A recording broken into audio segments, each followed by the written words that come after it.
Rich Fields is here with your weather. And Rich, you know, I feel a little deceived. These temperatures were not in the brochure when I moved down here.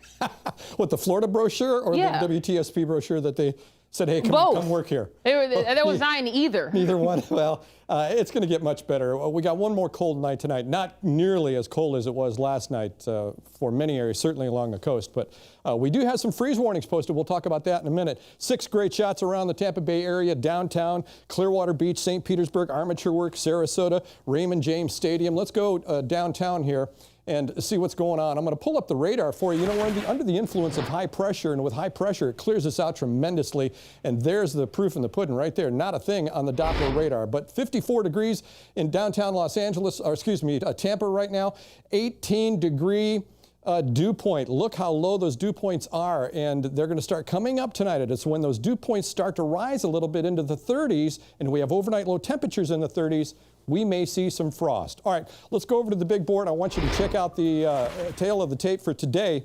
The ALMANAC, 58 was our daytime high today. Remember, our normal for this time of the year is 72. Last night, we were 14, 15 degrees below our normal for this time of the year. So we're creeping up just a little bit. Let's talk about freeze warnings going on in the state of Florida at about 5 counties around our area. We're talking Polk, Osceola, Hardy, Highlands, DeSoto, all under a freeze warning again from 4 a.m. to 8 a.m. tomorrow morning. Also, frost advisories in effect for many areas when that dew point starts to reach the temperature of in the 30s, you know, freezing. That's when we're going to see some frost. So here's the setup. We've got that cold air pushing into the peninsula of the state of Florida. We've got high pressure that's starting to move in right over the Tampa Bay area, as a matter of fact, and the circulation, that clockwise circulation of that high is dragging some of this warmer Gulf air right along the coastline. So we're going to stay a little warmer through our service area, but a little further inland,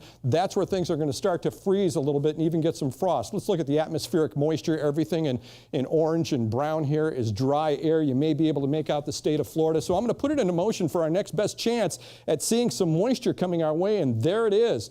By late Friday, early Saturday, our next best chance of rain right now, it's only at about a 20% chance of rain. Here's the dew points. This is how they're going to creep up over the next couple of hours to the freezing mark. So that's why we think that when frost forms, when the dew point equals the temperature around freezing, and that's going to happen overnight tonight, Sunday night, into early tomorrow morning.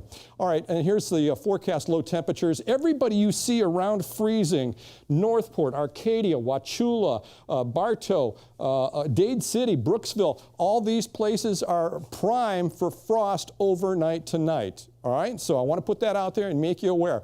Here we go. Marine forecast. Variable winds tomorrow, then turning southwesterly, 5 to 10 knots. Seas less than 2 feet. Bay and inland waters smooth. Gulf temperature at about 56 degrees. And here's your 7-day forecast. Frost possible inland overnight tonight. We're talking about an overnight low temperature out of Tampa International at 40 degrees. Last night it was near freezing. 67 for the daytime high on Monday. And then check it out. Here we go. 73 on Tuesday, 78 on Wednesday, 79 on Thursday. Things get much better over the course of the next couple of days.